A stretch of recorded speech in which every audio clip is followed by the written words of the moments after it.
വടക്കാഞ്ചേരി കോഴ വിവാദത്തിൽ പ്രതിഷേധിച്ച ബ്ലോക്ക് കോൺഗ്രസ് കമ്മിറ്റിയുടെ നേതൃത്വത്തിൽ ബ്ലോക്ക് പഞ്ചായത്തിലേക്ക് നടത്തിയ മാർച്ചിൽ സംഘർഷം.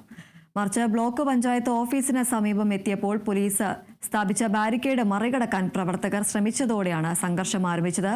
പ്രവർത്തകർക്ക് നേരെ പോലീസ് ജലപീരങ്കി പ്രയോഗിച്ചു. പ്രതിഷേധത്തെ തുടർന്ന് ഷൊർണൂർ കൊടുങ്ങല്ലൂർ സംസ്ഥാന പാതയിൽ ഏറെ നേരം ഗതാഗതം പൂർണ്ണമായും തടസ്സപ്പെട്ടു. വടക്കാഞ്ചേരി ബ്ലോക്ക് പ്രസിഡന്റ് തെരഞ്ഞെടുപ്പിന് തലേന്ന് മുസ്ലിം ലീഗ് സ്വതന്ത്ര അംഗം EU ജാഫറിന് 50 ലക്ഷം രൂപയോ പ്രസിഡന്റ് സ്ഥാനമോ വാഗ്ദാനം ചെയ്തുവെന്ന ഓഡിയോ ക്ലിപ്പ് പുറത്തു വന്നതോടെയാണ് വിവാദം ഉടലെടുത്തത്.